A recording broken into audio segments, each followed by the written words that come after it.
ஒரு பெரிய காடு. அந்த காட்டுக்கு மத்தியில் ஒரு ஆசிரமம். அங்கே ஒரு முனிவர் இருந்தார். பல இடங்கள்லேருந்து வர்ற குழந்தைகளுக்கு அவர் பாடம் சொல்லி கொடுத்துக்கிட்டு இருக்கிறார். ஏழை பணக்காரர் அப்படிங்கிற வித்தியாசம்லாம் கிடையாதுங்க. எல்லாரும் அவர்கிட்ட தங்கள் பிள்ளைகளை அனுப்பி வச்சாங்க.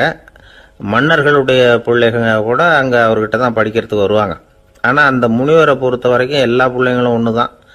இது யார் வீட்டு பிள்ளைன்னெல்லாம் பார்க்க மாட்டார், எல்லாரும் சமம். மாணவர்கள்லாம் அங்கேயே மாத கணக்கில் வருஷ கணக்கில் தங்கி இருந்து பாடம் கற்றுக்கிட்டு போகிறது வழக்கம். அவராக பார்த்து போன்னு சொல்கிற வரைக்கும் அங்கேயே இருக்கணும், படிக்கணும். குருகுல வாசம். ஒரு சமயம் ஒரு ராஜகுமாரனும் அவர்கிட்ட படிச்சுக்கிட்டு இருந்தான். அவனுக்கு ஒரு 15 வயசு இருக்கும். சில வருஷம் கழித்து இந்த முனிவர் தன்கிட்ட இருக்கிற மாணவர்களுக்கெல்லாம் பரீட்சை வச்சார். அவங்களுடைய அறிவு முதிர்ச்சியை கணிக்கிறதுக்காக பல சோதனைகள்லாம் வச்சார். ஒவ்வொருத்தராக பார்த்து இனிமேல் நீங்கள் உங்கள் வீட்டுக்கு போகலாம் அப்படின்னு சொல்லி அனுப்பி வச்சுக்கிட்டு இருக்கிறார். எல்லாரும் போயிட்டாங்க. கடைசியாக மிஞ்சி இருந்தது ஒரே ஒரு மாணவன். அவனை மட்டும் வீட்டுக்கு அனுப்பலை.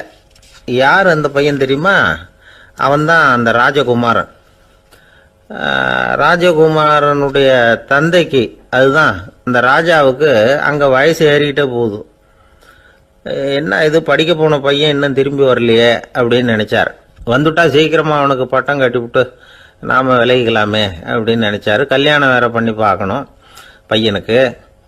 ஆனால் பையன் வர்ற வழியை காணும். ராஜா பார்த்தார். சரி, நேர்லேயே போய் என்னன்னு தெரிஞ்சுட்டு வந்துடுவோம் அப்படின்னு காட்டுக்கு புறப்பட்டார். அங்கே போய் முனிவரை பார்த்தார். முனிவர் இவரை அன்பாக வரவேற்று உட்கார வச்சார். அதுக்கப்புறம் ராஜா மெதுவா, எல்லாரையும் வீட்டுக்கு அனுப்பி வச்சுட்டீங்களாமே, ஏன் பிள்ளைய மட்டும் அப்படின்னு சொல்லி மெதுவாக இழுத்தார். முனிவர் இதுக்கு உடனே பதில் சொல்லலை. ராஜாவை கூப்பிட்டுட்டு போய் விருந்தினர் குடிசையில் தங்க வச்சார். அதுக்கப்புறம் சொன்னார், உங்கள் மகன் எல்லா பாடங்கள்லையும் முதல் இடம் வாங்கியிருக்கான். இப்படி முதலாவதாக வர்ற மாணவனுக்கு நாங்கள் இன்னொரு தேர்வு வைக்கிறது வழக்கம்.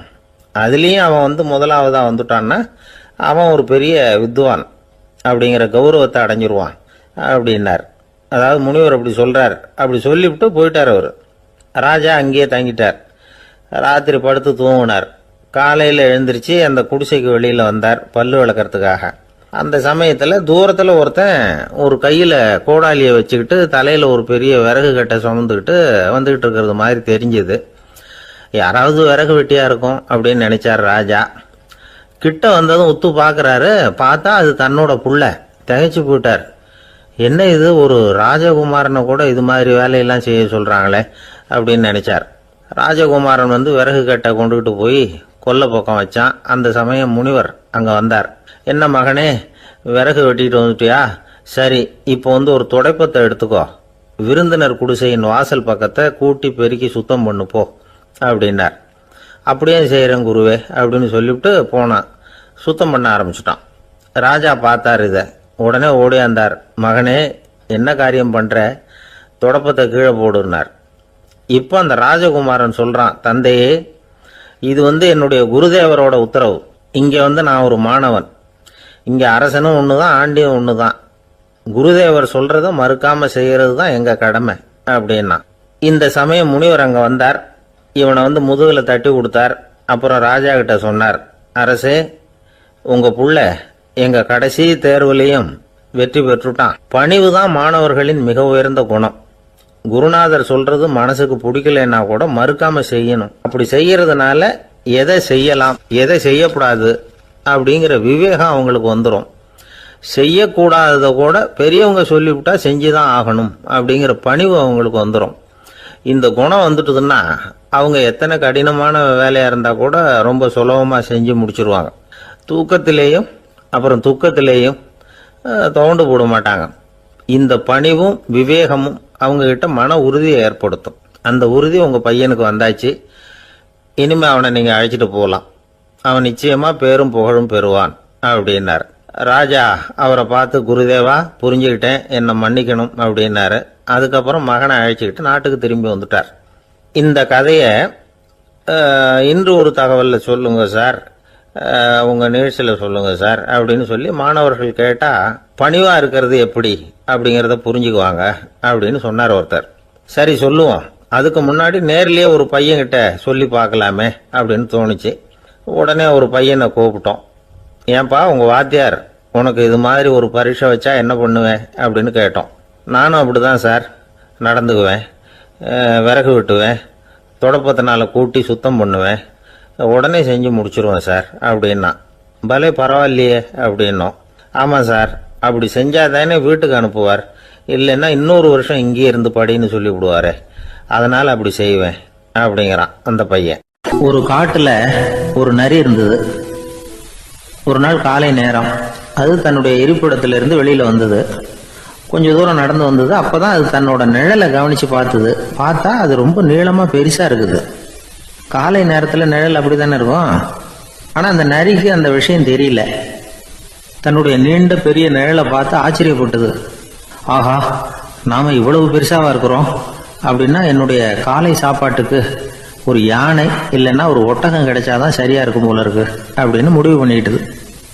உடனே ஒரு யானை அல்லது ஒட்டகத்தை தேடி அலைஞ்சது, எங்கே கிடைக்கும்னு. கிடைக்கவே இல்லை. மத்தியானம் 12 மணி ஆயிட்டுது. பசியோடு அலையுது. இப்போ தன்னோட நிழலை பார்த்தது. அது மத்தியான நிழல் எப்படி இருக்கும், அது ரொம்பவும் குறுகி போய் தெரிஞ்சுது. உடனே அந்த நரி என்ன நினச்சிக்கிட்டு தான் தெரியுமா, காலை ஆகாரம் சாப்பிடாததுனால நம்ம உடம்பு இப்படி அழிச்சு போட்டுதே அப்படின்னு நினச்சிக்கிட்டு தான். கொஞ்ச நேரம் கழித்து மறுபடியும் தன்னுடைய நிழலை பார்க்குது. அது இன்னமும் குறுகி போய் காலடியிலேயே வந்துட்டுது. அதுக்கு பயமாக போயிடுது. ஐயையோ, இன்னும் கொஞ்ச நேரத்தில் நாம் இறந்துருவோம் போல இருக்க, இப்போ என்ன செய்யறது? இந்த சமயத்தில் ஒரு எறும்பு கிடைச்சா கூட போதும், அதை நம்ம காலை ஆகாரமாக நினச்சி சாப்பிட்டுள்ளாமே அப்படின்னு நினச்சிதான். நம்முடைய நிழல் கூட நம்மளை மாதிரியே தான் அடிக்கடி மாறிக்கிட்டே தான் இருக்குது.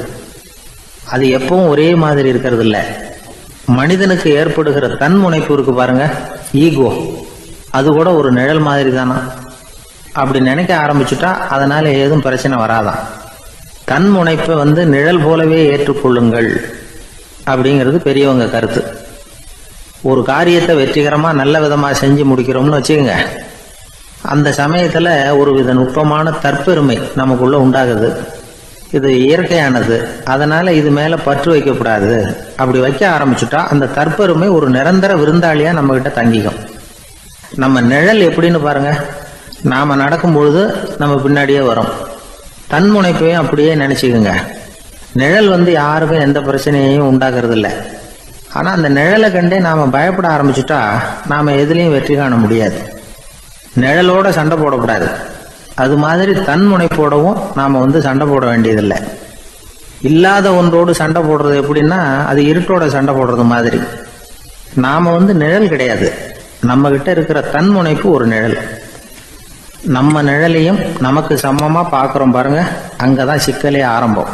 இப்போ நாம நடந்து போய்கிட்டு இருக்கிறோம், நம்ம நிழல் தரையில விழுது.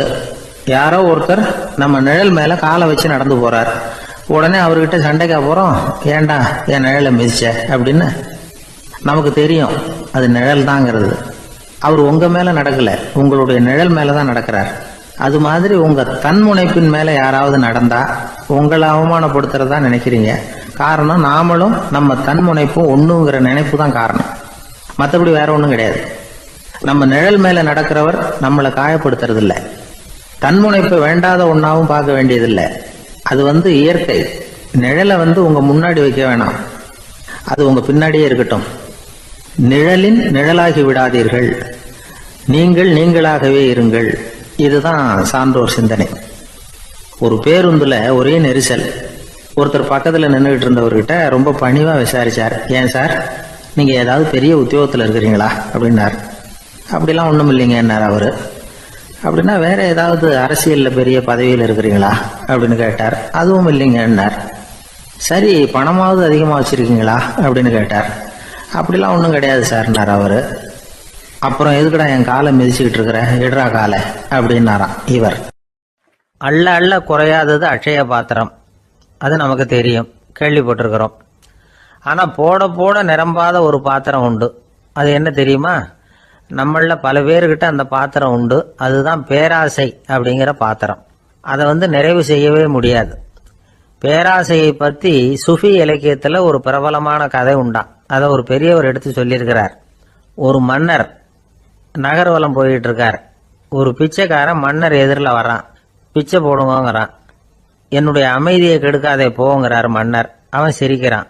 அரசே, உங்களுடைய அமைதி கிடக்கூடிய நிலையில் இருந்தா அதுக்கு பேர் அமைதியே கிடையாது அப்படின்னு நானா. எதிரில் நிக்கிறது வெறும் பிச்சைக்காரன் இல்லை, யோகி அப்படிங்கிறத மன்னர் புரிஞ்சுக்கிட்டார். துறவியே, உங்களுக்கு என்ன வேணும்னாலும் கேளுங்க, கொடுக்குறேன்னாராம். அந்த துறவி மறுபடியும் சிரிக்கிறார். அரசே, உங்களால முடியாததையெல்லாம் கொடுக்க முடியும்னு சத்தியம் செய்யாதீங்க அப்படின்னார். மன்னருக்கு கோபம் வந்துட்டுது. என்ன இவர் இப்படி சொல்றாரு அப்படின்னு நினைச்சார். நகர்வலத்தை பாதியிலேயே நிறுத்தினார். வாங்க அரண்மனைக்குன்னார். துறவியை அழைச்சிக்கிட்டு அரண்மனைக்கு வந்துட்டார். துறவி தன்கிட்ட இருந்த பிச்சை பாத்திரத்தை நீட்டினார். இது நிறைய எனக்கு பொற்காசுகள் வேணும் அப்படின்னாராம். அவ்வளவுதானா, இது ஒரு பெரிய காரியமா அப்படின்னு கையை தட்டினாராம் மன்னர். ஒரு பெரிய தாம்பாளம் நிறைய பொற்காசுகள் வந்து சேர்ந்தது. அதை அள்ளி போட்டார். போட போட அந்த பிச்சை பாத்திரம் நிரம்பவே இல்லை. பொற்காசுகள் போட போட அவ்வளவையும் உள்ள வாங்கிக்கிட்டே இருக்குது.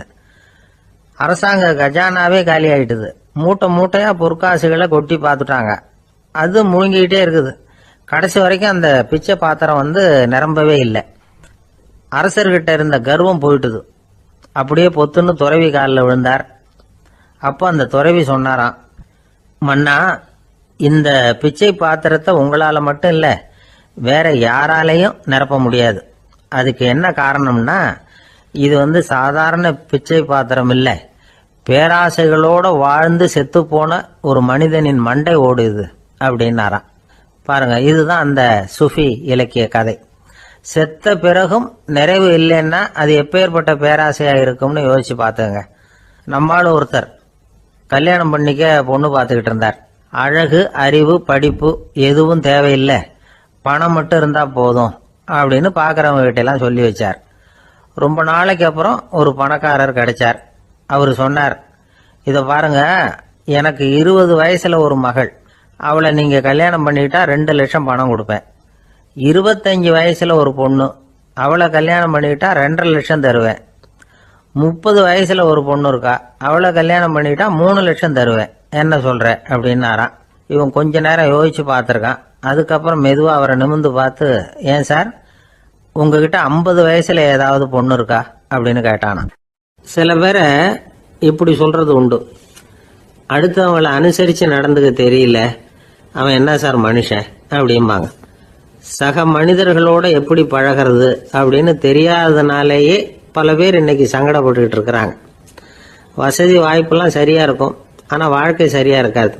இன்னொருத்தர்கிட்ட எப்படி பேசுறது பழகிறதுங்கிறது தெரியாததுனால தான் இந்த அவஸ்தை. சரி, இந்த அவஸ்தை இல்லாம வாழறது எப்படி? இதுக்கு அனுபவசாலிகள் சில வழிமுறைகளை சொல்றாங்க. அதெல்லாம் என்னென்னங்கிறத இப்ப தெரிஞ்சுக்குவோம். முதல்ல நம்ம நாக்கு நம்ம கண்ட்ரோல்ல இருக்கணும். வார்த்தைகளை வந்து கொட்டி விட்டு அதுக்கப்புறம் அள்ள முடியாம கடந்து கஷ்டப்படக்கூடாது. எப்படி பேசுறோங்கிறதும் முக்கியம், பேசுறப்ப எப்படி முகத்தை வச்சிருக்கிறோங்கிறதும் முக்கியம். அன்பா பேசினாலும் நல்லா இருக்கும். அப்படி பேசுறப்ப ஆதரவா அவர் தோள் மேல ஒரு கையை போட்டுக்கிட்டு பேசினா இன்னமும் நல்லா இருக்கும். 2வது விஷயம், இன்னொருத்தர்கிட்ட பேசுறப்ப வாக்குறுதிகளை அள்ளி வீசக்கூடாது. கொடுக்கற வாக்குறுதி குறைச்சலா இருக்கணும். அப்படி கொடுத்த வாக்குறுதியை கண்டிப்பா நிறைவேற்றணும். நாம ஒருத்தரை பாராட்டுறோம் அல்லது அவரை பத்தி அபிப்பிராயம் சொல்றோம்னா அது ஆக்கப்பூர்வமா இருக்கணும். நம்ம பாராட்டு அல்லது விமர்சனம் அடுத்தவருடைய முன்னேற்றத்துக்கு உதவுறது மாதிரி இருக்கணும். நாம சொல்றதை கேட்டுட்டு அவன் தலையில கையை வச்சுட்டு உட்காந்துடக்கூடாது. எப்பவும் உற்சாகமா இருக்கணும், முகம் அலர்ச்சியா இருக்கணும். மனுஷன் இருந்தா வருத்தம், கவலை, ஏமாற்றம் எல்லாம் இருக்கதான் செய்யும். அதெல்லாம் மனசுல இருக்கட்டும். அந்த வருத்தமும் கவலையும் ஏமாற்றமும் சேர்ந்துகிட்டு நம்ம முகத்துல இருக்கிற மலர்ச்சியை மூடி மறைக்கிறதுக்கு நாம இடம் கொடுத்துடக்கூடாது.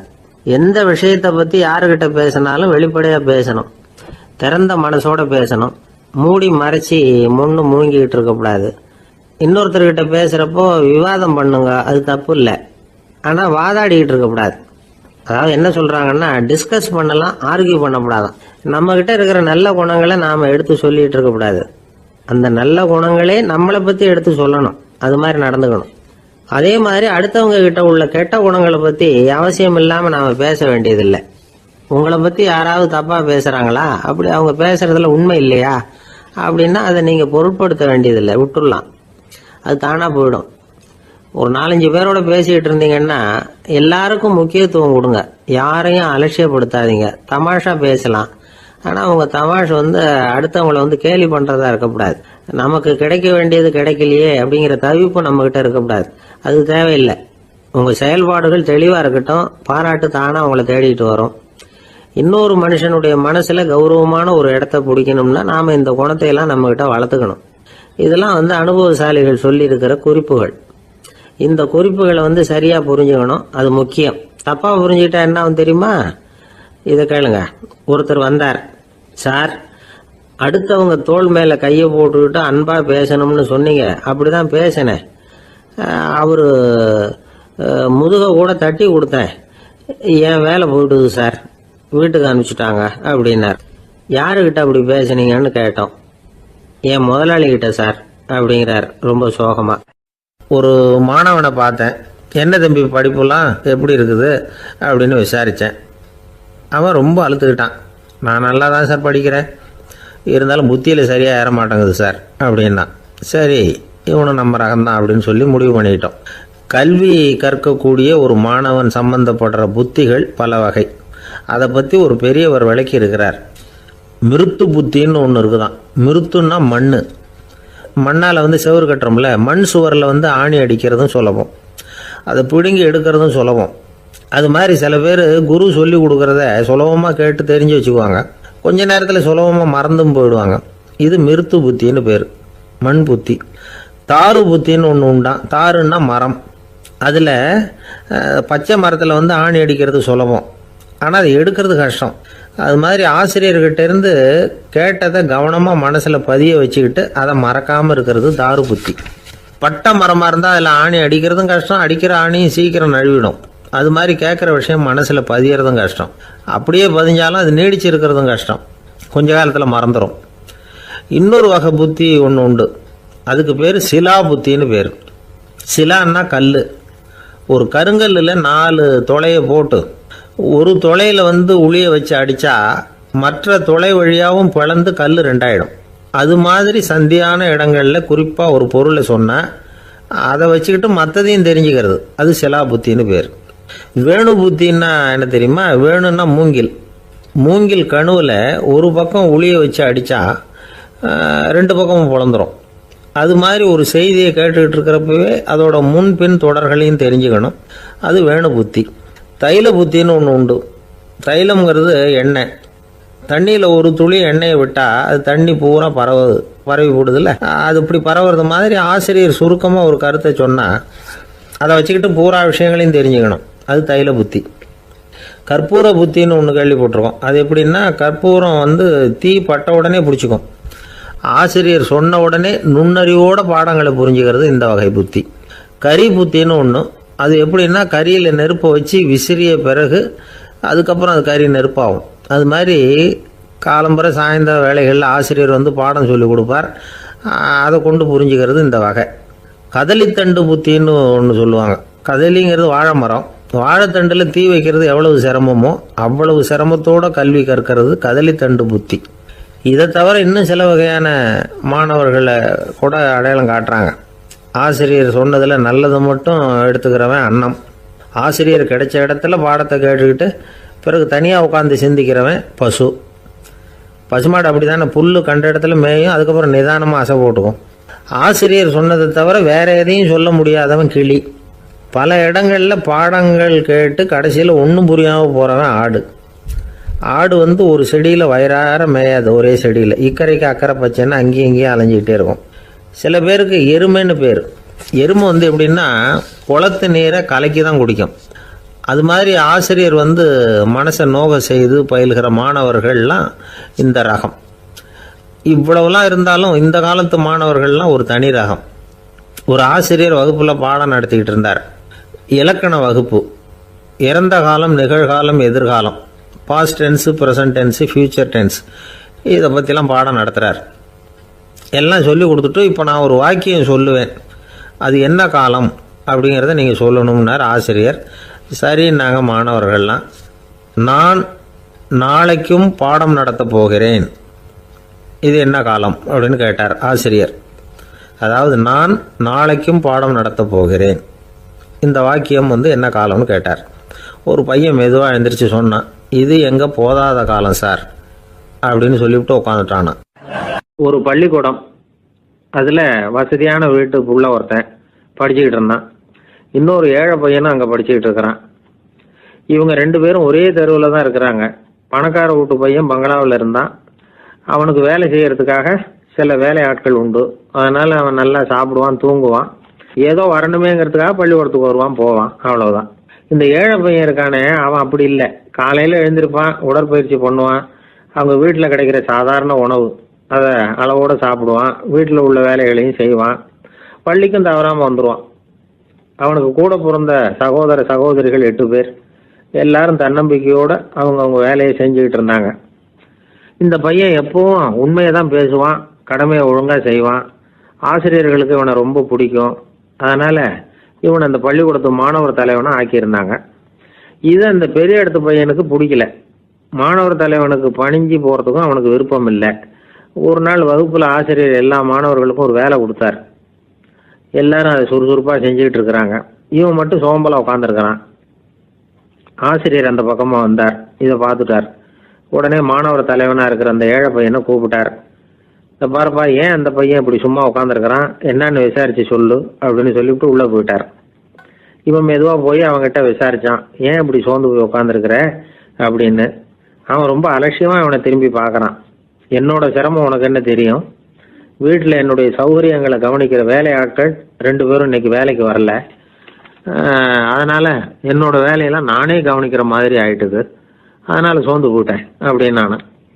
அப்புறம் கேட்டிருக்கான், அது சரி, உன்னுடைய வீட்டில் உன்னுடைய வேலைக்காரங்க வராத போது நீ எப்படி சமாளிக்கிற அப்படின்னு கிண்டலாக கேட்டிருக்கான். அதாவது இவன் ஏழைங்கிறதையும் இவன் வீட்டில் வேலை செய்யறதுக்கு யாரும் இல்லைங்கிறதையும் இப்படி சொல்லி கிண்டல் பண்ணுறான். இந்த ஏழை பையனுக்கு இது புரிஞ்சுது, மனசு வேதனை போட்டுது.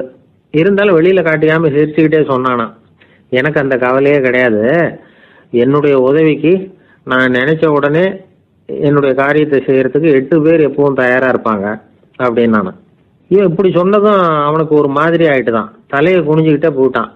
உள்ளே உட்காந்துருந்த ஆசிரியர் காதில் இது விழுந்தது. உடனே இந்த ஏழை பையனை உள்ளே கூப்பிட்டு போனார். கேட்டார், என்னப்பா அப்படி சொல்கிற? இவன் பொய் சொல்ல மாட்டாங்கிறது அவருக்கு தெரியும். அவனை சமாளிக்கிறதுக்காக இப்படி ஒரு பொய்யை சொல்லியிருப்பாங்கிறதையும் அவரால் ஏற்றுக்க முடியல. ஏன்பா, நீ நினைக்கிற காரியத்தை செய்ய 8 பேர் தயாராக இருக்கிறதா சொன்னியே, உன்னுடைய சகோதர சகோதரிகளை குறிப்பிட்டு அப்படி சொன்னியா அப்படின்னு கேட்டார். இல்லைங்க ஐயா, நான் அவங்கள குறிப்பிட்டு அப்படி சொல்லலைன்னா. அப்படின்னா பொய் சொன்னியா? இந்த சின்ன விஷயத்துக்கு அப்படி பொய் சொல்லலாமான்னார். ஐயா, நான் பொய்யும் சொல்லலைன்னா. இவன் அப்படின்னா நீ சொன்னதுக்கு என்ன அர்த்தம்னார்.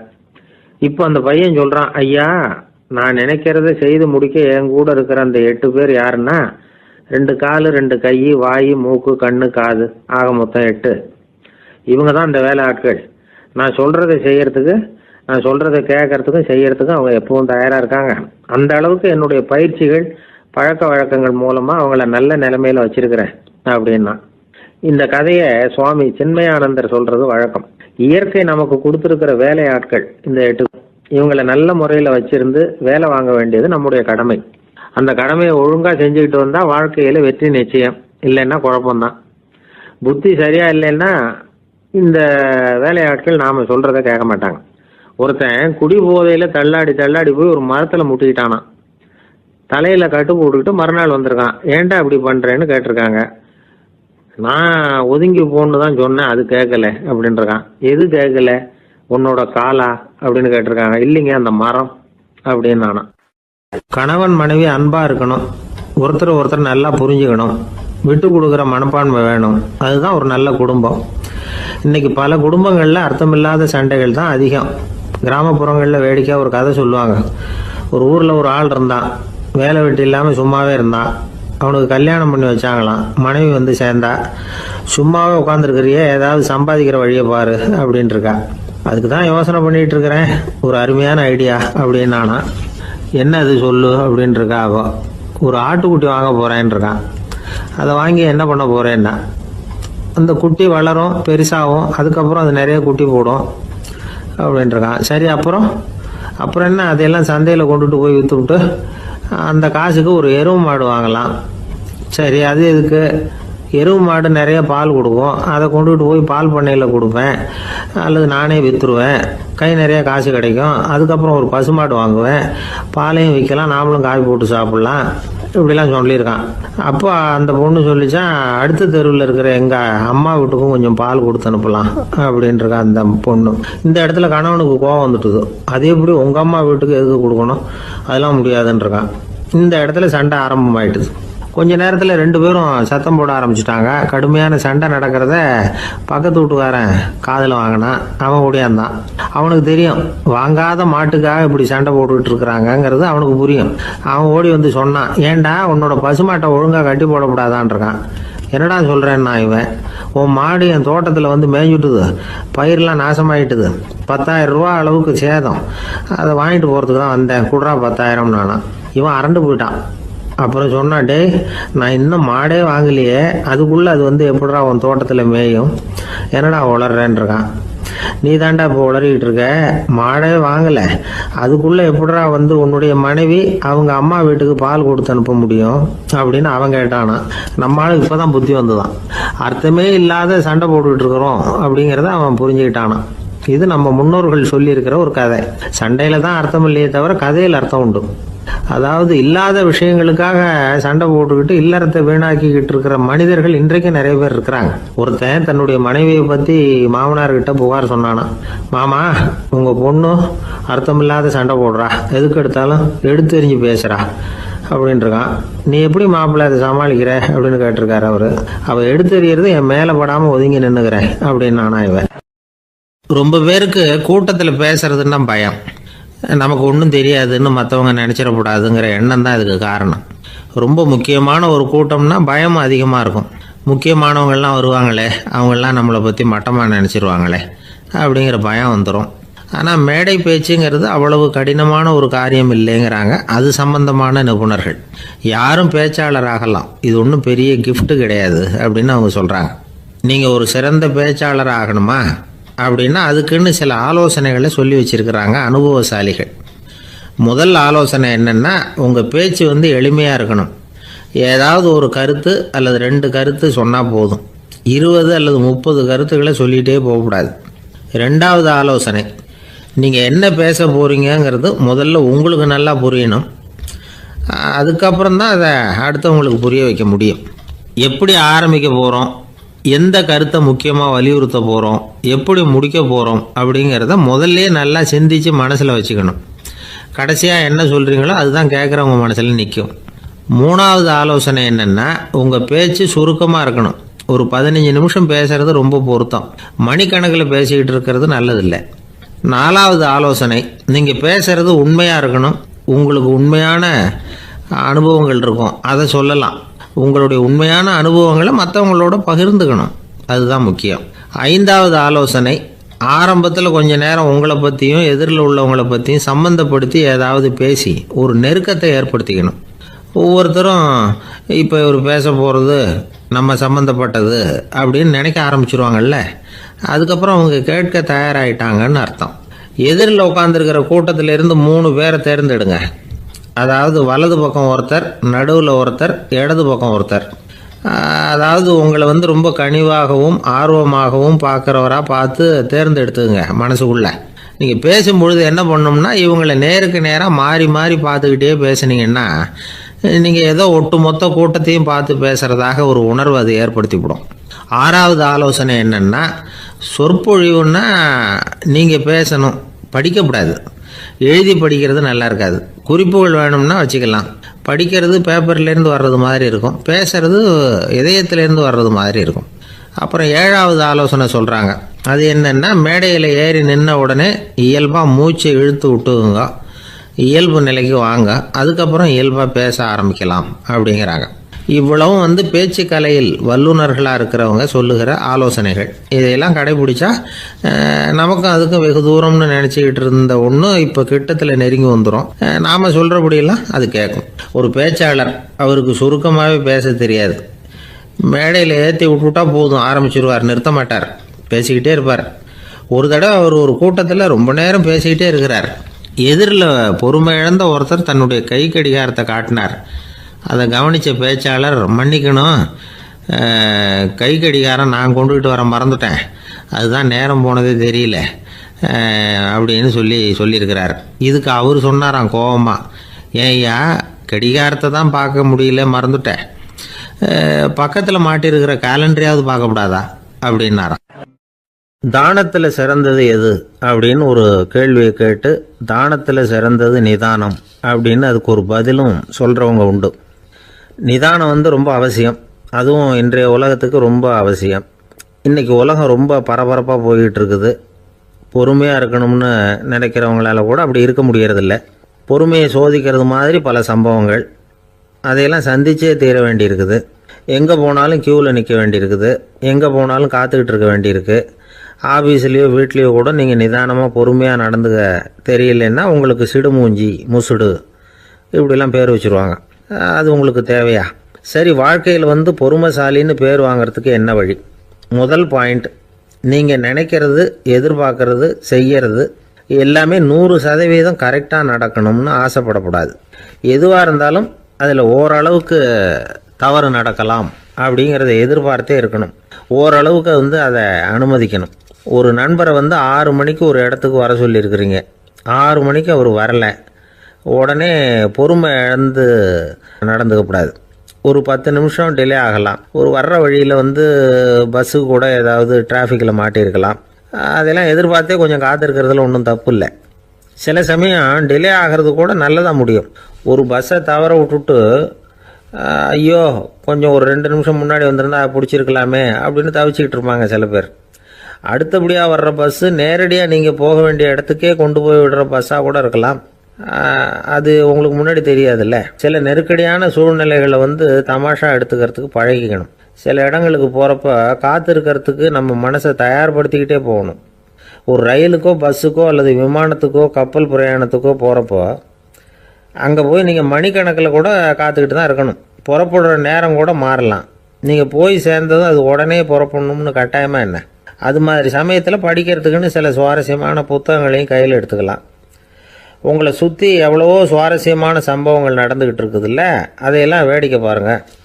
எதுக்காக காத்துக்கிட்டு இருக்கிறோமோ அந்த காரியத்தில் உண்மையாகவே நமக்கு ஒரு அக்கறை இருந்தால் நமக்கு போர் அடிக்காது. சில கோயில்களில் பார்த்துருப்பீங்க, தரிசனத்துக்காக பக்தர்கள் நாள் கணக்கில் காத்துக்கிட்டு இருப்பாங்க. அவங்களெலாம் அழுத்துக்கிறது இல்லை. ஆண்டவனை தரிசிக்கணுங்கிற உண்மையான அக்கறை இருக்கிறதுனால அவங்களுக்கு போர் அடிக்கிறது இல்லை. ஆனால் சில சினிமா தியேட்டரில் கூட பார்க்கலாமே, சினிமா கியூ கூட அப்படி தான். சாயந்தரம் 6 மணி ஆட்டத்துக்கு காலம்பரம் 6 மணிக்கே போய் கூட காத்துக்கிட்டு இருப்பாங்க. அவங்களுக்கெல்லாம் போர் அடிக்காது, படம் பார்க்குற ஆர்வம். இன்னொரு முக்கியமான விஷயத்தை நாம் பழக்கப்படுத்திக்கணும். லிவ் ஃபார் தி மூமெண்ட் அப்படிங்கிறாங்க நிபுணர்கள். ரொம்ப பேர் எப்படின்னா அடுத்தபடியாக நடக்க போகிற விஷயத்திலேயே கவனமாக இருப்பாங்க. அந்த நினைப்புலேயே இந்த நிமிஷத்தை பொறுமை இல்லாமல் கழிப்பாங்க. ஒருத்தர் இருக்கார், அவர் எப்படின்னா ஆஃபீஸ் முடியறதுக்குள்ளேயே சார் 5 மணிக்கெல்லாம் ரெடியாக இருங்க, நாம் அந்த ஹோட்டலில் போய் டிஃபன் சாப்பிட்ணும் அப்படின்னு 4 மணிலேருந்து சொல்லிகிட்டு இருப்பார். 4:55 பரபரப்பாக ஓடி வருவார். 2 பேரும் புறப்படுவோம், ஹோட்டலுக்கு போவோம், சாப்பிட்டுக்கிட்டு இருப்போம். அப்படி சாப்பிட்டுட்டு இருக்கிறப்ப சார் சாப்பிட்டு முடித்ததும் நேராக ஒரு ஜவுளி கடைக்கு போகிறோம் அப்படிம்பார். பரபரக்க சாப்பிட்டு முடிப்பார், புறப்படுவார். ஜவுளி கடையில் அவசரமாக சீக்கிரம் பில் போடுங்க சார், சினிமாவுக்கு நேரம் ஆகிடும்பார். சினிமா தியேட்டரில் உட்காந்து அடுத்தபடியாக எங்கே டின்னர் சாப்பிட்றதுன்னு யோசனை பண்ணிகிட்டு இருப்பார். ராத்திரி படுக்கையில் விழுந்ததுக்கு அப்புறமும் நாளைக்கு காலையில் எழுந்திரிச்சதும் அதை பண்ணணும் இதை பண்ணணும்னு திட்டம் போட்டுக்கிட்டே இருப்பார். அதாவது எப்போவும் அடுத்த நிமிஷம், அடுத்த நாள், அடுத்த வாரம், அடுத்த வருஷம், இதுதான் அவங்க சிந்தனை. இந்த நிமிஷம் என்ஜாய்மெண்ட்டை அவங்க இழந்துடுறாங்களாம். அதனால தான் வாழ்நாள் பூரா பொறுமையின்மை, அவஸ்தை, அல்லல். அதனால் நாம் எல்லாரும் வாழ்க்கையில் நிதானமாக இருக்கிறதுக்கு கற்றுக்கணுமா. அதுக்காக இந்த நிதானத்துக்கு வேறு விதமான அர்த்தம் பண்ணிக்கக்கூடாது. ஒருத்தர் அப்படித்தான் ஒரு தடவை அவருடைய குதிரை காணாமல் போயிட்டு தான். அதுக்காக அவர் கவலைப்படலை, நிம்மதியாக இருந்தார், சந்தோஷமாக இருந்தார். என்ன சார் இது, உங்கள் குதிரை திருட்டு போயிட்டுதுங்கிறீங்க, நீங்கள் கவலைப்படாமல் இருக்கிறீங்களே அப்படின்னு கேட்டாங்களாம். அதுக்கு அவர் சொல்லியிருக்கார், நல்ல வேலை சார், கட்டியிருந்த குதிரை காணாமல் போயிருக்குது. நான் அது மேலே உட்காந்துருக்கிற சமயம் அது காணாமல் போயிருந்ததுன்னா, திருட்டு போயிருந்ததுன்னா நானும் சேர்ந்தில் காணாமல் போயிருப்பேன் அப்படின்னாராம். எவ்வளவு நிதானமான ஆள் பாருங்கள். காசியில் இருக்கிற கடவுள் காசி விஸ்வநாதர், அங்கே இருக்கிற தேவி காசி விசாலாட்சி. இவங்க 2 பேரும் ஒரு நாள் பேசிக்கிட்டு இருந்தப்போ கடவுள் சொன்னார், இந்த மனிதர்களை நாம் ரொம்பவும் நம்பிக்கையோடு தான் படைச்சிருக்கிறோம். இருந்தாலும் அவங்களுக்கு தான் நம்பிக்கை இல்லை, எதுலேயும் ஒரு உண்மையான நம்பிக்கை இல்லாமல் வாழ்ந்துக்கிட்டு இருக்கிறாங்க அப்படின்னார். என்ன அப்படி சொல்கிறீங்க?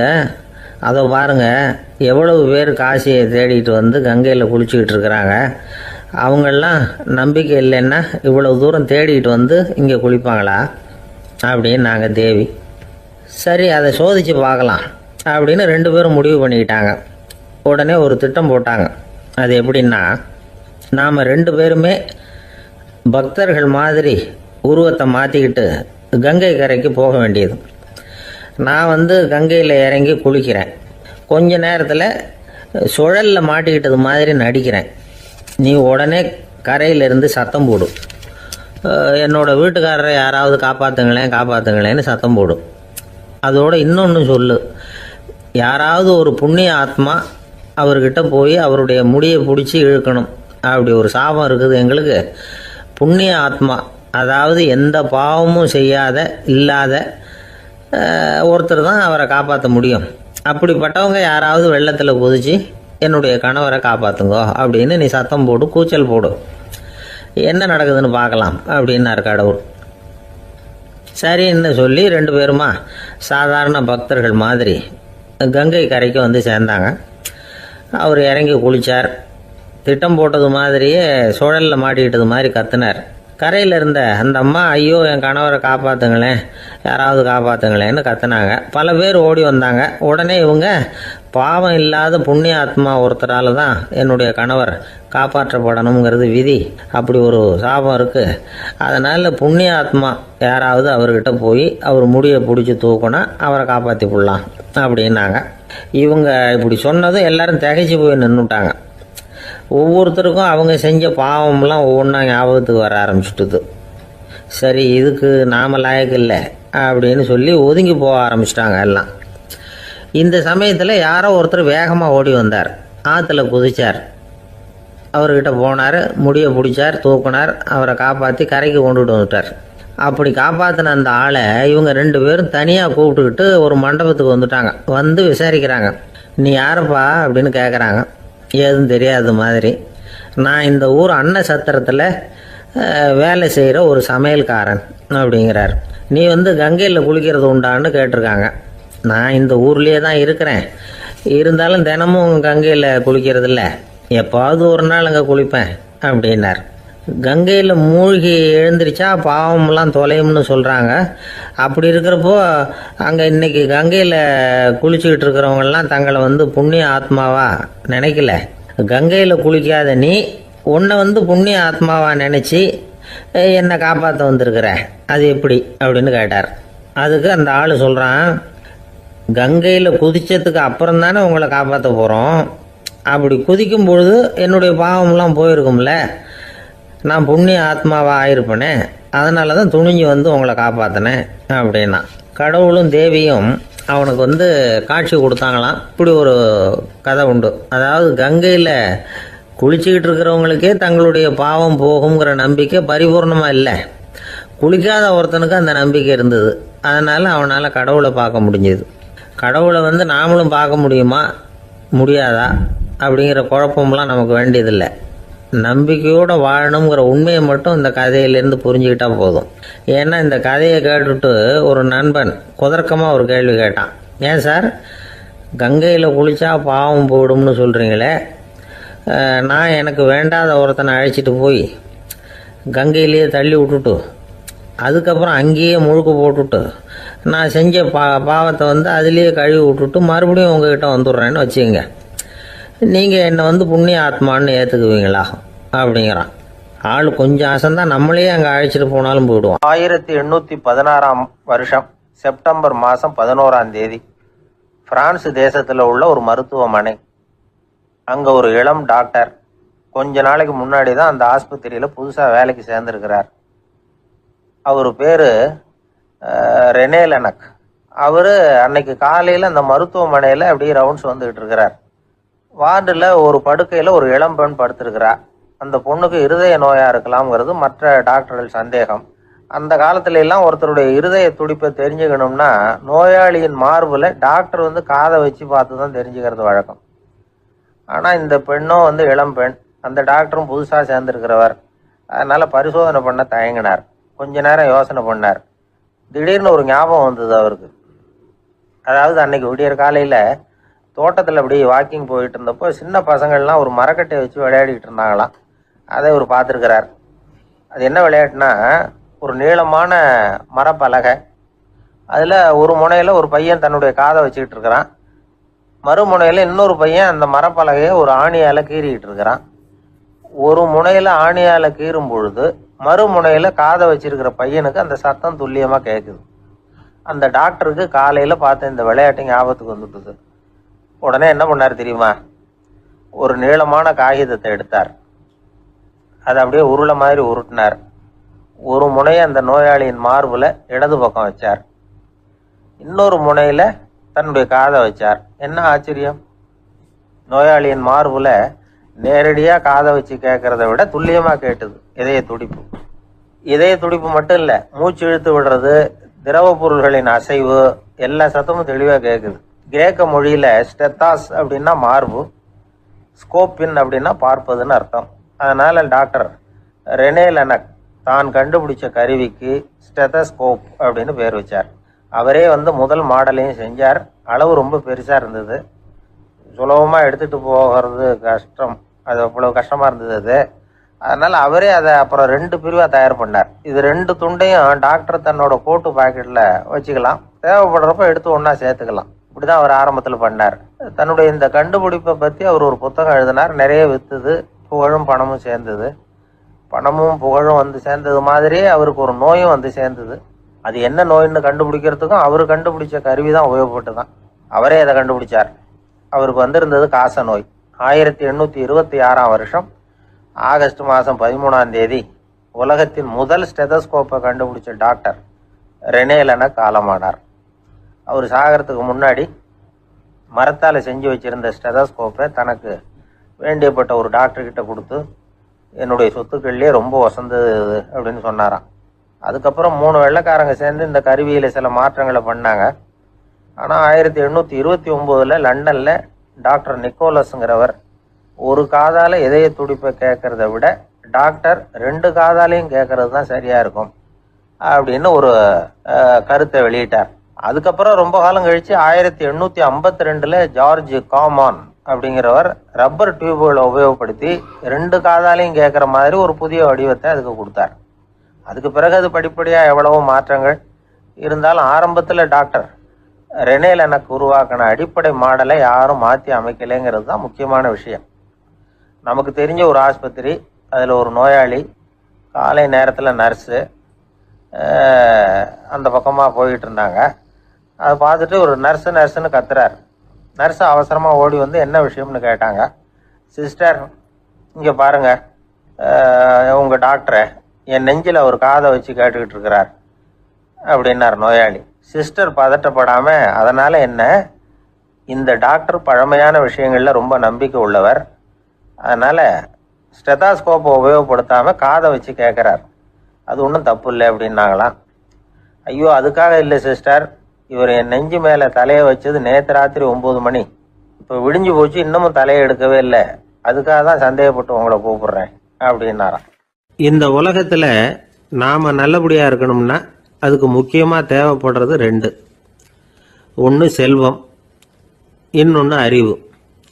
சரி, இது 2ல் சிறந்தது எது அப்படின்னு ஒரு கேள்வி கேட்டால் என்ன பதில் சொல்கிறது? இதே கேள்வியை ஹஸ்ரத் அலி அவர்கள்கிட்ட கேட்டாங்களாம். அவர் ஒரு பெரிய அறிஞர். கேள்வி கேட்டவங்களும் சாதாரண ஆட்கள் இல்லை, இவங்களும் அறிஞர்கள். ஒரு நாள் ஹஸ்ரத் அலி அவர்கள்கிட்ட 10 அறிஞர்கள் வந்தாங்களாம். ஐயா, நாங்கள் 10 பேரும் உங்ககிட்ட ஒரே கேள்வியை தான் கேட்க வந்திருக்கிறோம், ஆனால் எங்கள் 10 பேருக்கும் நீங்கள் தனித்தனியாக பதில் சொல்ல முடியுமா அப்படின்னு கேட்டிருக்காங்க. அதாவது அவங்க ஒரே கேள்விக்கு இவர்கிட்ட இருந்து 10 விதமான பதில் எதிர்பார்க்குறாங்க. சரி கேளுங்க, என்ன கேள்வி அப்படின்னார் அவர். அப்போ தான் அவங்க கேட்டாங்களாம், செல்வம், அறிவு, இது 2ல் சிறந்தது எது? இதுதான் கேள்வி. ஹஸ்ரத் அலி என்ன பண்ணார் தெரியுமா? அவங்கள ஒவ்வொருத்தராக கூப்பிட்டார், ஒவ்வொரு விதமான பதிலை சொல்லி அனுப்புனார். முதல்ல ஒருத்தரை கூப்பிட்டார், சொன்னார், அறிவுங்கிறது தீர்க்க தரிசிகள், ஞானிகள், மகான்கள், இவங்களோட பரம்பரை சொத்து. ஆனால் செல்வம்ங்கிறது கொடுங்கோலரின் ஆயுதம், அதனால் அறிவு தான் சிறந்தது அப்படின்னார். ரெண்டாவது ஆளை கூப்பிட்டார். உங்ககிட்ட செல்வம் இருந்தால் நீங்கள் தான் அதை காப்பாற்றணும், ஆனால் அறிவு உங்களை எப்பவும் காப்பாற்றும், ஆகவே அறிவு தான் சிறந்தது அப்படின்னார். மூணாவது ஆளை கூப்பிட்டார். செல்வந்தனுக்கு எப்போதும் விரோதிகள் அதிகம், ஆனால் அறிஞனுக்கு நண்பர்கள் அதிகம், அதனால் அறிவு தான் சிறந்ததுன்னார். அடுத்தவரை கூப்பிட்டார். செல்வம் அடுத்தவங்களுக்கு கொடுக்க கொடுக்க குறையும், ஆனால் கல்விங்கிறது அதிகரிச்சுக்கிட்டே வரும், கொடுக்கறதுனால குறையாது, அதனால் அறிவு தான் சிறந்ததுன்னார். இன்னொருத்தரை கூப்பிட்டார். அறிவுள்ளவன் எப்பவும் அதை அடுத்தவங்களுக்கு வாரி வழங்கிக்கிட்டே இருப்பான், அதனால் அவங்ககிட்ட தாராளத்தன்மை இருக்கும், ஆனால் செல்வந்தன்கிட்ட கஞ்சத்தனம் தான் இருக்கும், அதனால் அறிவு தான் சிறந்ததுன்னார். ஆறாவது நபரை கூப்பிட்டார். செல்வத்தை கள்வர்கள் திருடிட்டு போக முடியும், ஆனால் அறிவை அப்படி திருடிட்டு போக முடியாது அப்படின்னார். ஏழாவது நபரை கூப்பிட்டார். செல்வம் கால ஓட்டத்தில் அழிஞ்சிரும், ஆனால் அறிவை கால ஓட்டம் ஒன்றும் பண்ண முடியாது, ஆகவே அறிவே சிறந்ததுன்னார். எட்டாவது ஆளை கூப்பிட்டு சொன்னார். செல்வத்துக்கு எப்பவும் எல்லை உண்டு, நிறை உண்டு, அளவு உண்டு, கணக்கு உண்டு, ஆனால் அறிவுக்கு அப்படிப்பட்ட எல்லை எதுவும் கிடையாது, அதனால் அதுதான் சிறந்ததுன்னார். அடுத்தவனை கூப்பிட்டார். செல்வம் உள்ளத்தில் உள்ள ஒளியை போக்கிவிடும், இருட்டை உண்டாக்கிவிடும், விரிந்த மனப்பான்மையை குறுகலாக்கிவிடும், ஆனால் அறிவு அப்படி இல்லை, இருண்ட உள்ளத்தில் ஒளியை பாய்ச்சி அதை விசாலப்படுத்துது, அதுதான் சிறந்ததுன்னார். கடைசியாக 10வது நபரை கூப்பிட்டார். செல்வம் மனசில் செருக்கை உண்டாக்குது, ஆணவத்தை ஏற்படுத்துது, அதனால் நானே கடவுள்னு நினைக்கிற அளவுக்கு மனுஷனை தாழ்த்தி விடுது, ஆனால் அறிவு பணிவையும் பண்பாட்டையும் வளர்க்குது, அதனால் அறிவு தான் சிறந்ததுன்னார். ஆக இப்படி 10 பேருக்கும் 10 விதமாக பதில் சொன்னது மூலமாக ஹஸ்ரத் அலி அவர்கள் அறிவு தான் செல்வத்தை விட சிறந்தது அப்படிங்கிறதுக்கு 10 காரணங்களை சுட்டி காட்டியிருக்கார். அந்த அறிஞர் 10 பேர் கேட்ட ஒரே கேள்விக்கு 10 பதில் சொன்னார். நமக்கு வேண்டிய ஒருத்தர் 10 பேர் கேட்ட கேள்விக்கு ஒரே பதில் சொல்லி சமாளித்தார். கேள்வி என்ன தெரியுமா? என்கிட்ட வாங்கின கடனை எப்பயா திருப்பி கொடுக்க போற? இதுதான் அந்த 10 பேரும் கேட்ட ஒரே கேள்வி. இந்த மாதம் 26ஆம் தேதி தந்துடுறேன் அப்படிங்கிற ஒரே பதில் சொல்லி அவ்வளவு பேரையும் இவர் அனுப்பி வச்சுட்டாராம். எல்லாரும் போனதுக்கு அப்புறம் இவரை தனியாக கூப்பிட்டு கேட்டிருக்கிறாங்க. அது என்ன சார் கணக்கு, 26ஆம் தேதி அன்னைக்கு என்ன அதிசயம் நடக்க போகுது அப்படின்னு கேட்டிருக்காங்க. அதிசயம் அன்னைக்கு இல்லை, அதுக்கு முத நாளே நடக்க போகுதுன்னாராம். விவரமாக சொல்லுங்கன்னு இருக்காங்க. வேற ஒன்றும் இல்லைங்க, 26ஆம் தேதி தானே எல்லாரையும் வர சொல்லியிருக்கிறேன், அதுக்கு முத நாளே நான் புறப்பட்டு தலைமறைவாயிட போகிறேன் அப்படின்னாராம் ரொம்ப பெருமையாக. ஒரு ராஜா இருந்தார். நாடு பூராவும் நிறைய மரங்களை நட்டு வளர்க்கணுங்கிறது அவரோட ஆசை. தானே அதுக்கு முன்மாதிரியாக இருக்கணும்னு நினைச்சார். அரண்மனையை சுற்றி மரங்களை நட்டு வளர்த்தார். இதை பார்த்துட்டு ஜனங்களும் அவங்கவுங்க வீட்டை சுற்றி மரக்கன்றுகளை நட்டு வளர்த்தாங்க. கொஞ்ச காலத்தில் ஊர் பூரா பசுமையாக மாறிச்சு, எல்லாருக்கும் சந்தோஷமாக இருந்தது. இது ஒரு பக்கம் இருக்கட்டும், இப்போ நான் சொல்ல போகிற கதை வேற. அதாவது அந்த ராஜா ஒரு நாள் தன்னுடைய அரண்மனையை சுற்றி இருக்கிற விதவிதமான மரங்களை எல்லாம் போய் பார்த்தார். எப்படி இருக்கிறீங்க அப்படின்னு ஒவ்வொரு மரத்துக்கிட்டையும் விசாரிச்சாராம். எந்த மரமும் சந்தோஷமாக இருக்கிறதா தெரியல, அதுக்கும் மனசில் ஒரு குறை. முதல்ல ஆலமரத்துக்கிட்ட போனார். அது சொல்லிச்சு, மண்ணா நான் நல்லா பெருசாக வளர்ந்துருக்கிறேன், அடர்த்தியாக இருக்கிறேன், கிளையெல்லாம் 4 பக்கமும் நல்லா படர்ந்து தான் இருக்குது, இருந்தாலும் எந்த பிரயோஜனமும் இருக்கிறதா தெரியல எனக்கு. என்னுடைய பழம்லாம் ரொம்ப சின்னதாக இருக்குது, என் கண்ணுக்கு சரியாக புறப்பட மாட்டேங்குது.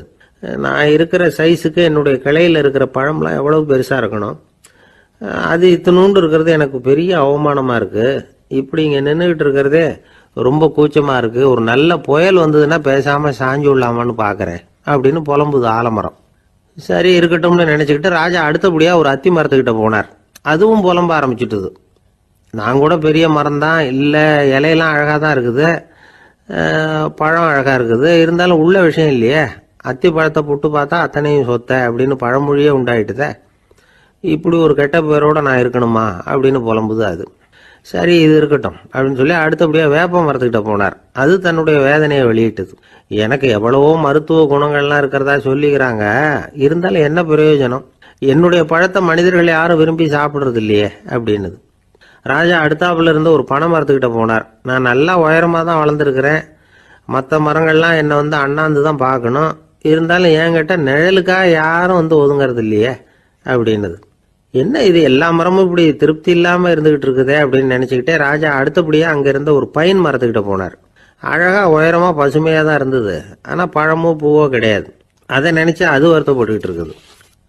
ஓக் மரம் அது ஒன்று நின்றுட்டு இருந்தது. அது என்ன சொல்லிச்சுன்னா, இலையுதிர் காலத்தில் என் மேலே இருக்கிற எல்லா இலைகளும் உதிர்ந்து போடுது, முடி கொட்டின மனிதர்கள் மாதிரி மொட்டையாக நான் நிற்க வேண்டி இருக்குது, என்ன வாழ்க்கை இது அப்படின்னு சொல்லி அழுத்துக்கிட்டது. சரி, புளிய மரம் என்ன சொல்லுது பார்ப்போம்னு அதுகிட்ட போனால், என்னுடைய நிழலில் யாருமே தங்க மாட்டாங்க, உடம்புக்கு சூடுன்னு ஒதுங்கி போயிடுவாங்க, அடிமரத்தை பார்த்தீங்கன்னா பட்டையெல்லாம் உறிஞ்சி பார்க்கறதுக்கே கேவலமாக இருப்பேன் அப்படின்னுது அது. முருங்கை மரம் என்ன சொல்லிச்சு தெரியுமா, என்னுடைய இலை காயெல்லாம் சாப்பிட்றவங்களுக்கு சத்து கொடுக்கறது வாசவம்தான், ஆனால் என் உடம்புல சத்தே கிடையாது, கொஞ்சம் வேகமாக காற்று அடிச்சதுன்னா முறிஞ்சி விழுந்துடுறேன், என்ன வாழ்க்கை இது அப்படின்னு சொல்லி அது வருத்தப்பட்டது. ராஜா யோசனை பண்ணார், என்ன இது மரங்கள் பூமியின் வரங்கள்னு சொல்கிறோம், மழை பெய்யறதுக்கு அதுதான் காரணம், பூமி செழிப்பாக இருக்கிறதுக்கும் அதுதான் காரணம், வீடு கட்டுறதுக்கு மரம், நாற்காலி செய்ய உபயோகப்படுத்துறதுக்கும் அதுதான் உபயோகப்படுது, மனுஷனுக்கு வேண்டிய ஆகாரங்களையும் கொடுக்குது, இப்படிலாம் இருந்தும் எல்லா மரமும் நிம்மதி இல்லாமல் இருந்துகிட்டு இருக்குதே அப்படின்னு நினைச்சார். அப்போ அங்கே இருந்த ஒரு மகிழ மரம் அவர் கண்ணில் பட்டுது. அந்த மரம் மட்டும் கொஞ்சம் நிம்மதியாக மகிழ்ச்சியாக இருக்கிறது மாதிரி தெரிஞ்சுது. உடனே ராஜா அதுகிட்ட போனார். உனக்கு மனசில் எதுவும் குறை இல்லையான்னு கேட்டார். இல்லை, நான் சந்தோஷமாக தான் இருக்கேன்னு அந்த மகிழ மரம். அப்படியான்னு ஆச்சரியமாக கேட்டார் ராஜா. ஆமாம் மன்னா, இந்த இடத்துல நீங்கள் ஒரு முருங்கை மரத்தையோ வேப்ப மரத்தையோ கூட நட்டிருக்கலாம், ஆனால் இந்த இடத்துல நடுறதுக்கு என்ன தேர்ந்தெடுத்திருக்கிறீங்க, அதுவே எனக்கு பெருமை, அதுவே எனக்கு திருப்தி அப்படின்னு தான் மகிழ மரம். மகிழ மரம் சாதாரணமாக தான் இருக்கும், இளம் மஞ்சள் நிறத்தில் பூக்கள், அது காய்ந்தும் மனம் வீசும். மகிழ மரம் மாதிரி மன திருப்தியோடு வாழறதுக்கு நாம் கற்றுக்கணுமா. நாம் இந்த உலகத்தில் ஒரு நாயாவோ நரியாவோ கூட பிறந்திருக்கலாம், மனுஷனாக பிறந்திருக்கிறோம், அதுவே பெருமை தானே. இந்த நிறைவு தான் மகிழ்ச்சியின் ரகசியம். ஒரு பையன் அப்பா கிட்ட போய், அப்பா நீங்கள் இந்த உலகத்தில் ஒரு மனுஷனாக பிறந்தது என்னோட அதிர்ஷ்டம் நானா. ஏண்டா அப்படி சொல்கிறேன்னு இருக்கார் அப்பா. நீங்கள் ஒரு கரடியாக பிறந்திருந்தா இந்நேரம் நானும் ஒரு கரடி குட்டியாக தானே இருந்திருப்பேன் அப்படின்னு நானா பையன். ஐயா, என்னுடைய நூல் வெளியீட்டு விழாவுக்கு அவசியம் நீங்கள் வரணும் அப்படின்னு கூப்பிட்டார் ஒருத்தர். எப்போ வரணும்னு கேட்டேன். அடுத்த வாரம்னார். சரி, புத்தகம் தயாராகிட்டுதா அப்படின்னேன். நாளைக்கு தான் அச்சிக்க கொடுக்க போகிறேன்னார். என்னங்க இது, புத்தகம் அச்சிடுறதுக்கு முன்னாடியே அழைப்புதழை அச்சடிச்சு விட்டீங்களே அப்படின்னு கேட்டேன். அதனால் என்னங்க, அந்த காலம் மாதிரியா போடலாம், அச்சுக்கலை எவ்வளவோ முன்னேறியாச்சுங்க. Linotype, monotype, phototype, laser, இப்படி என்னென்னமோ வந்தாச்சு, இன்னைக்கு கொடுத்தா நாளைக்கே புத்தகம் தயார் அப்படின்னார். இப்படி இந்த அளவுக்கு முன்னேறி இருக்கிற இந்த அச்சுக்கலை ஆரம்பத்தில் எப்படி இருந்தது தெரியுமா? அந்த காலத்தில் காகிதம்னா என்னன்னே தெரியாது, அப்படி ஒன்று கண்டுபிடிக்கப்படவே இல்லை. அப்போல்லாம் எதையாவது ஒன்று எழுதணும்னா அதுக்கு ஆட்டு தோலை தான் பயன்படுத்தி இருக்கிறாங்க, கண்ணுக்குட்டி தோல் கூட அதுக்கு உபயோகப்பட்டு தான். ஐரோப்பாவில் இருந்த பாதிரியார்கள் தோலில் எழுதப்பட்ட புத்தகத்தை தயாரிக்கிறதுல ரொம்ப கெட்டிக்காரங்களாம். எகிப்து, அப்புறம் மத்திய தரைக்கடல் ஓரத்தில் உள்ள நாடுகள், இங்கே எல்லாம் தோல் தான் எழுது பொருளாக பயன்பட்டு வந்திருக்குது.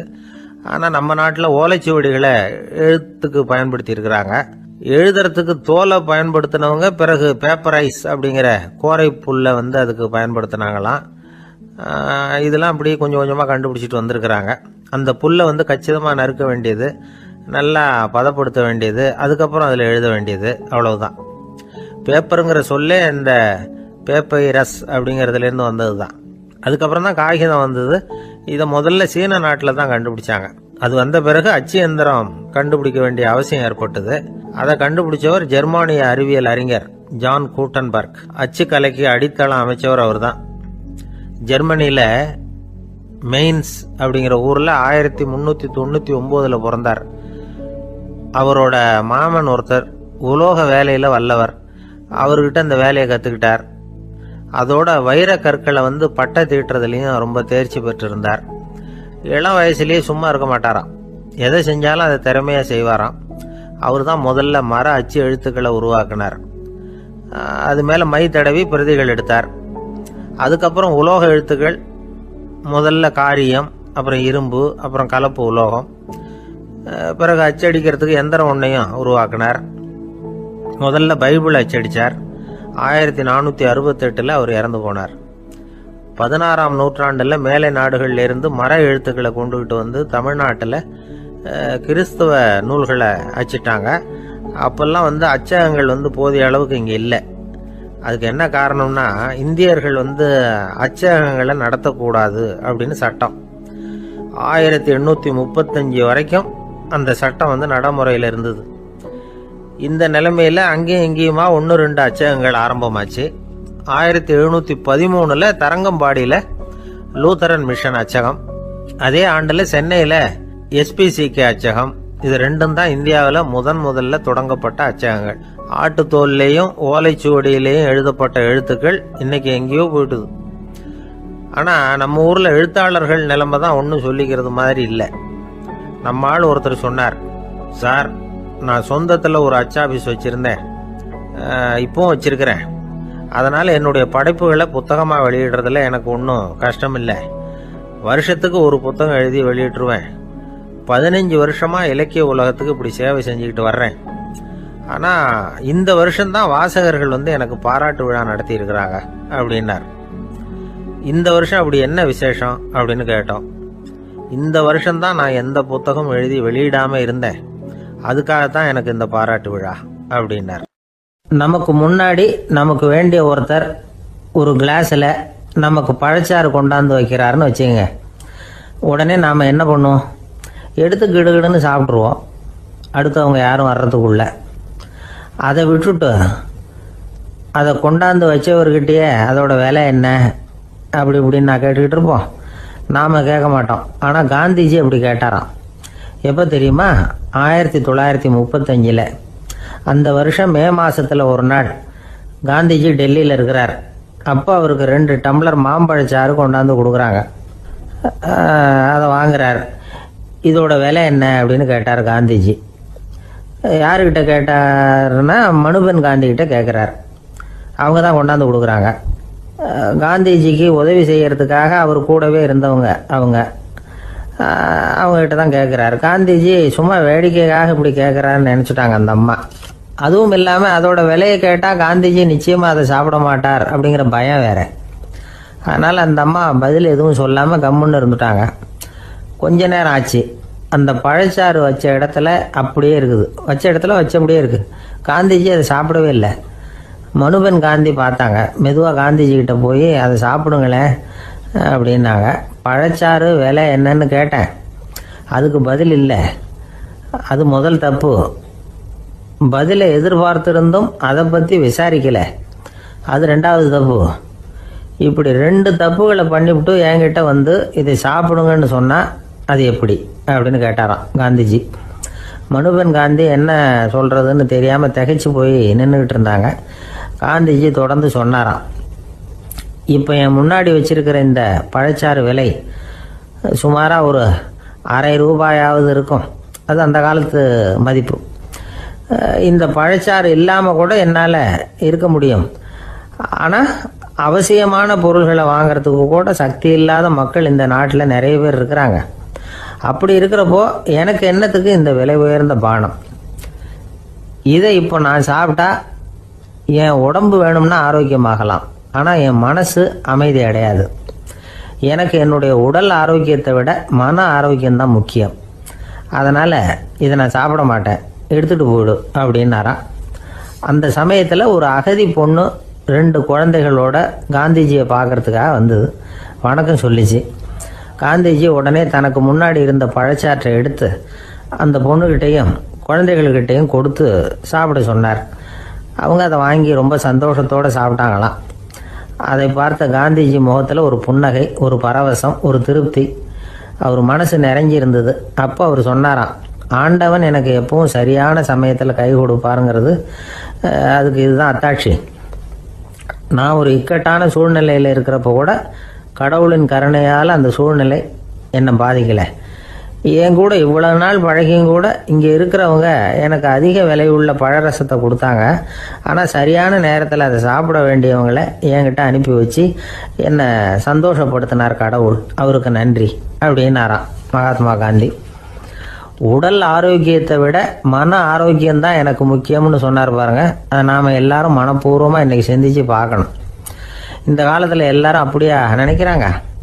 எனக்கு தெரிஞ்ச ஒருத்தர் இருந்தார். தினமும் காலையில் ஒரு காபி சாப்பிட உட்கார்ற நேரத்தில் பக்கத்து வீட்டுக்காரர் வந்து சேருவார் கரெக்டாக.